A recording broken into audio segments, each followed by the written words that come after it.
Hello everyone, welcome to For Nurses Preparation YouTube channel. I am Neeraj Kumar Kyathal.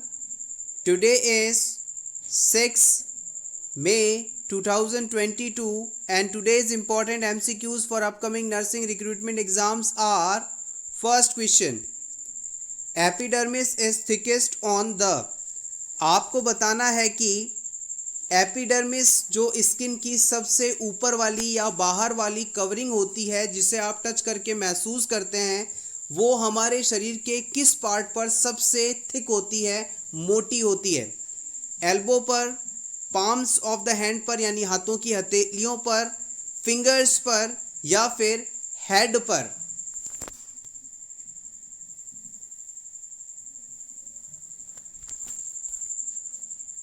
The right answer is option B. It is palms on the hand.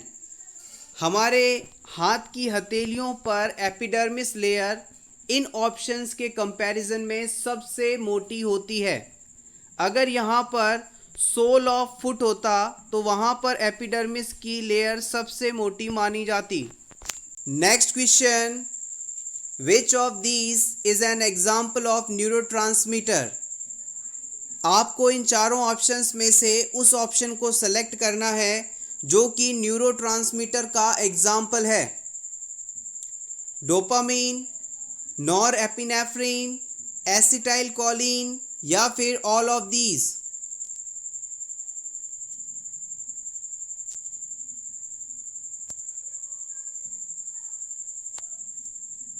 The right answer is option D, all of these. Dopamine, nor epinephrine और acetyl choline ये सभी neurotransmitters का example हैं। Neurotransmitter वह substance होते हैं जो कि नर्व इम्पल्सेस को एक जगह से दूसरे जगह तक ट्रांसमिट होने के लिए आवश्यक होते हैं। Next question, neurons that release acetylcholine are referred to as. आपको बताना है कि जो न्यूरॉन्स एसिटाइल कोलिन का सिक्रीशन करते हैं उन्हें हम किस नाम से जानते हैं। एड्रिनर्जिक्स, कोलिनर्जिक्स, प्री गैंग्लियोनिक या फिर इनमें से कोई नहीं।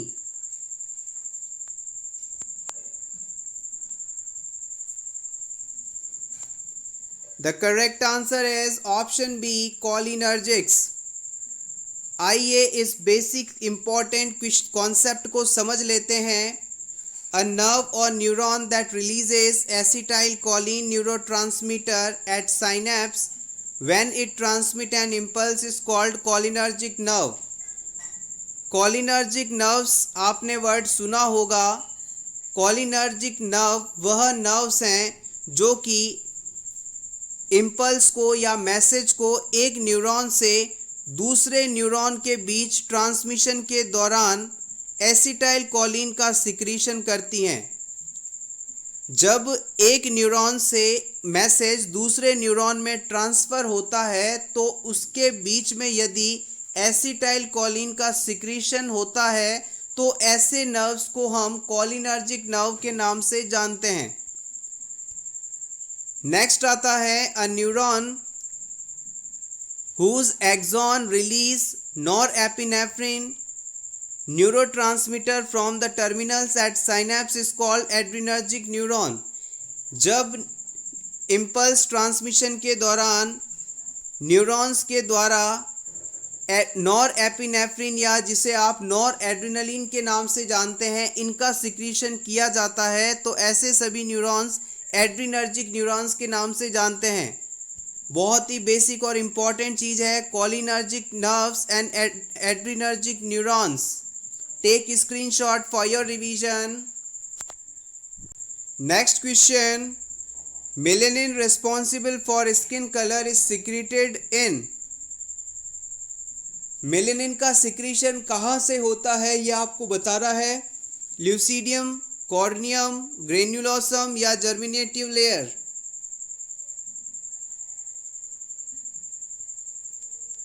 The correct answer is option D. It is germinative layer. कुछ लोग सांवले होते हैं, कुछ काले होते हैं, कुछ गोरे होते हैं।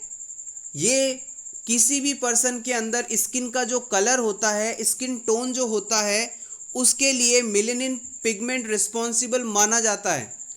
जिन लोगों में मेलेनिन की मात्रा या मेलेनिन कॉन्सेंट्रेशन ज़्यादा होता है वो देखने में सांवले या काले होते हैं, जबकि जिन लोगों में इसका कॉन्सेंट्रेशन कम होता है, हल्का होता है, उनकी स्किन वाइट होती है।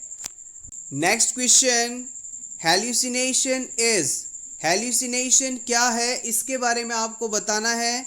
Miss interpretation of real external stimuli, perception without stimuli, clear perception of stimuli, wrong perception of stimuli.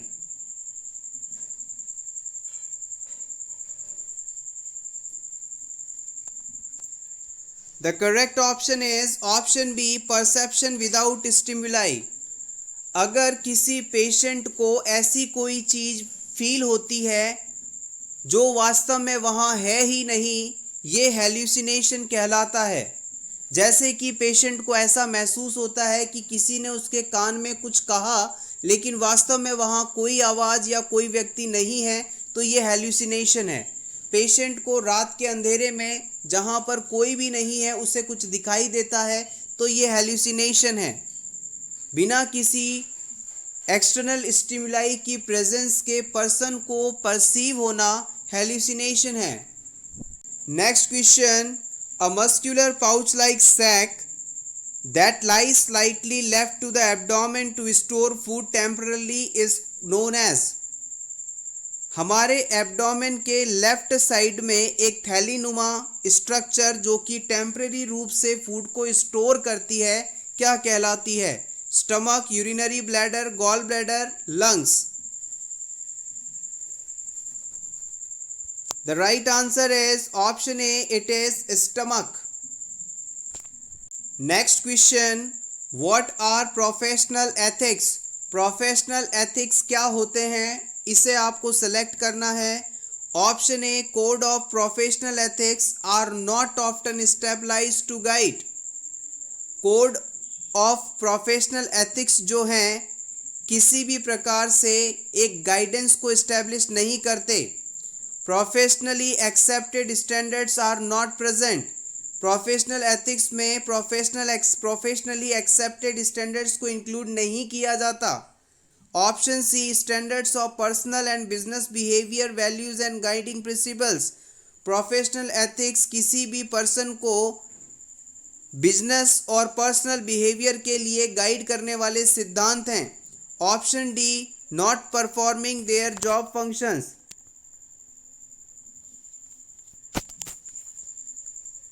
The right answer is option C, it is standards of personal and business behavior, values and guiding principles।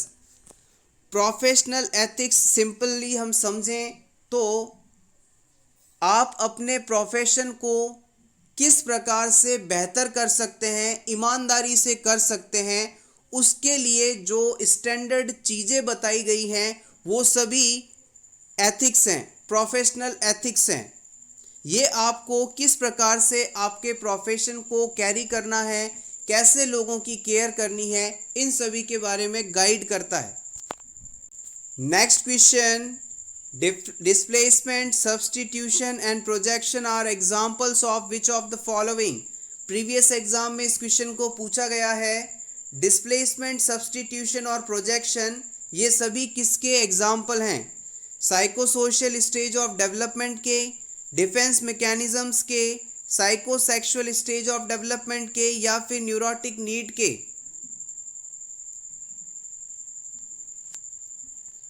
The right answer is option B, defence mechanism. ये सभी defence mechanism के उदाहरण हैं। Upcoming exams के लिए defence mechanism बहुत ही important topic है। Next question, which is a unit of care in practice of community health nursing। Community health nursing की प्रैक्टिस के दौरान यूनिट ऑफ केयर के रूप में किसे माना जाता है? इंडिविजुअल को, फैमिली को, इम्यूनिटी को, या फिर significant others.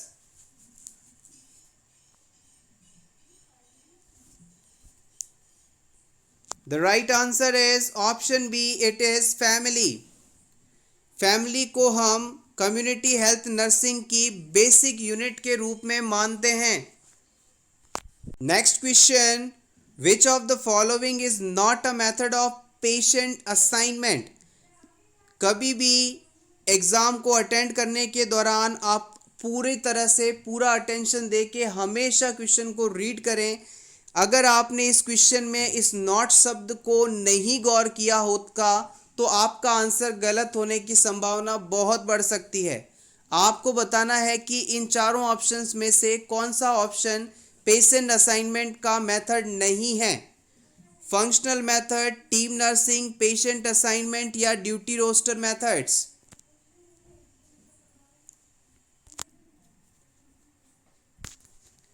The right answer is option D, duty roster method.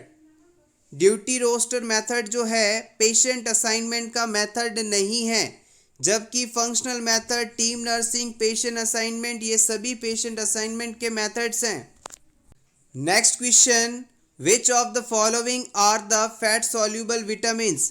Fat soluble vitamin कौन से होते हैं, इन्हें आपको सेलेक्ट करना है। ABCD, BECK, ABBC, ADBC, ADKE।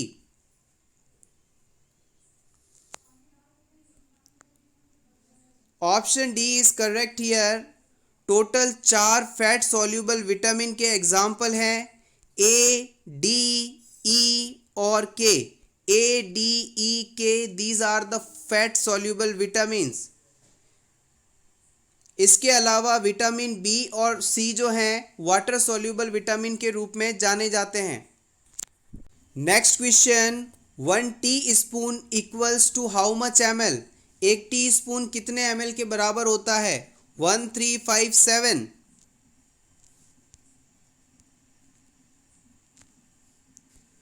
Right answer is option C, 5 ml। एक छोटा चम्मच या टी स्पून 5 ml के बराबर होता है, जबकि एक बड़ा चम्मच जो होता है वो 15 ml के बराबर होता है, जिसे आप टेबल स्पून के नाम से जानते हैं। Next question, the client is admitted to emergency room with multiple injuries sustained from an auto accident. His doctor prescribes a histamine blocker. The reason for this order is? एक पेशेंट का accident हुआ और एक्सीडेंट के बाद उसे histamine blockers दिए गए हैं। इस मेडिसिन को इस पेशेंट को देने का क्या रीज़न है, ये आपको बताना है। To treat general discomfort, to correct electrolyte imbalance, to prevent stress ulcers, to treat nausea.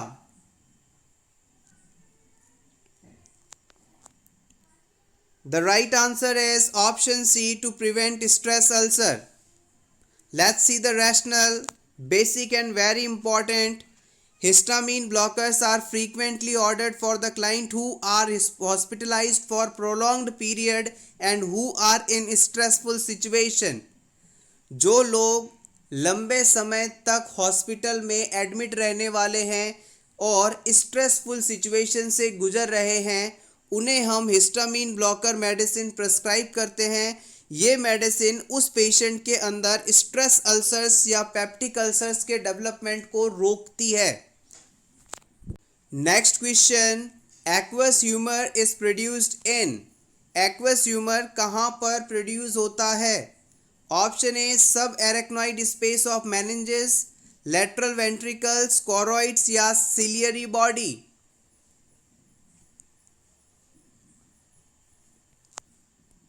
The right answer is option D, aqueous humour का प्रोडक्शन सिलियरी बॉडी में होता है। Aqueous humour is a clear fluid that is produced by ciliary process of ciliary body into the eyeballs and passes from posterior to anterior chamber and then venous system by way of the canal of Schellem's। हमारी eyes के अंदर जो ciliary body का ciliary process है वहीं से aqueous humour का production होता है। ये एक्वस ह्यूमर प्रोड्यूस होने के बाद में पोस्टीरियर से एंटीरियर चैम्बर में मूव करता है और फिर यहाँ से कैनाल और स्चेलम से होता हुआ आई से बाहर चला जाता है। Ciliary process contains blood capillaries which secrete aqueous humor at the rate of 2 to 3 ml per minute. Total amount 0.13 ml. Ciliary process के द्वारा किस रेट से एक्वस ह्यूमर का प्रोडक्शन होता है, इस चीज़ को भी पूछा जा सकता है। तो आप याद रखेंगे कि 2 से 3 ml पर मिनट इसका प्रोडक्शन होता है और किसी पर्टिकुलर टाइम पर टोटल अमाउंट यदि आपसे पूछ लिया जाए तो आप बताएंगे 0.13 ml। आप चाहें तो इसका स्क्रीनशॉट ले सकते हैं। Next question, hospital acquired infection referred as an infection acquired hours of admission after। Hospital में एडमिशन लेने के कितने घंटे बाद होने वाला इन्फेक्शन हॉस्पिटल एक्वायर्ड इन्फेक्शन कहलाता है। 48 आवर्स, 24 आवर्स, आफ्टर डिस्चार्ज या 72 hours.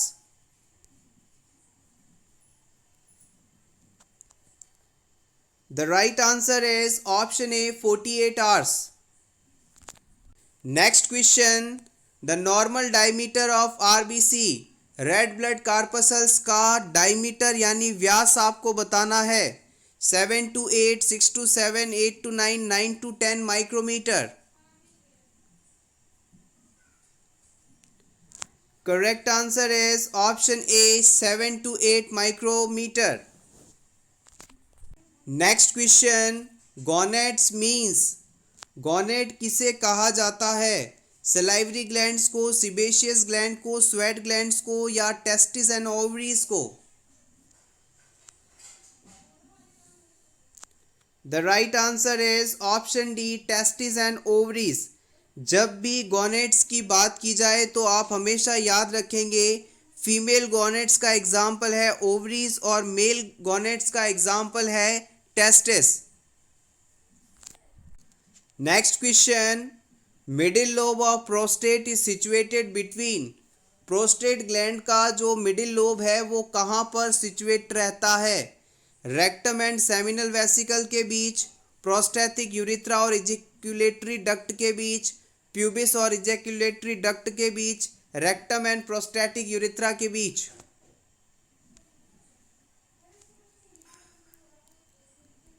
The right answer is option B prostatic urethra and ejaculatory duct. Let's see some important points. Prostate gland जो है मेल्स में पाई जाती है और इसके अंदर 4 लोब्स होते हैं, एंटीरियर, मिडिल, लेटरल और पोस्टीरियर। एंटीरियर लोब जो है इस ग्लैंड के फ्रंट पोर्शन को कहा जाता है और ये यूरिथ्रा के सामने का हिस्सा होता है। Middle lobe situated between ejaculatory duct and urethra. Urethra और इजैक्यूलेटरी डक्ट के बीच में मिडिल लोब पाया जाता है। Lateral lobe, 2 lateral lobes are separated by urethra and form the main mass of prostate. Lateral lobe को यूरिथ्रा द्वारा 2 हिस्सों में बांटा जाता है और प्रोस्टेट ग्लैंड का जो मेन मास है वो इसी के द्वारा बनता है। Posterior lobe, it can be palpated during digital rectal examination by rectum। Posterior lobe of prostate gland को हम rectum examination के द्वारा palpate करके चेक कर सकते हैं। प्रोस्टेट ग्लैंड के सभी लोब्स और उनकी location exam point of view से इंपॉर्टेंट है। Take screenshot for your revision. Next question, which element is found in haemoglobin. Haemoglobin में कौन सा एलिमेंट पाया जाता है। आयरन, कॉपर, जिंक या gold.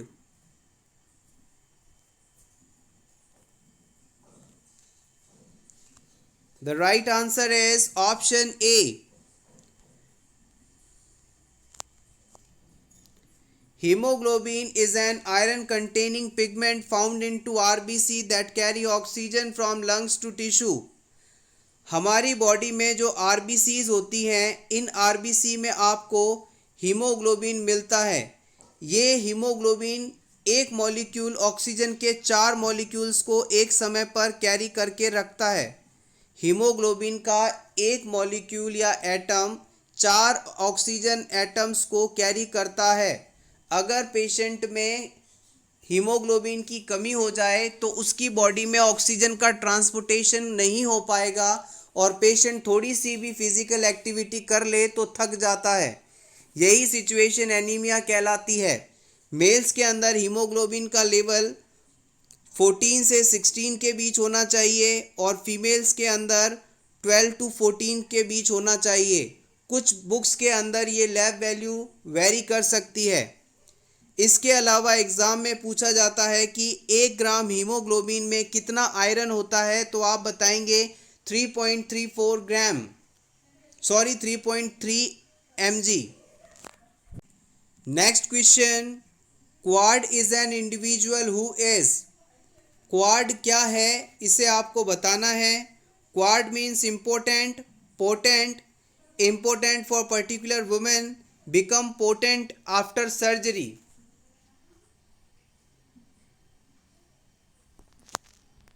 Option C is correct here. अगर कोई मेल किसी पर्टिकुलर फीमेल के लिए इम्पोर्टेंट हो तो ये क्वाड कहलाता है। इस क्वेश्चन को प्रीवियस एग्जाम में पूछा गया है, इम्पॉर्टेंट है। Thank you so much everyone for watching this complete video. Best of luck.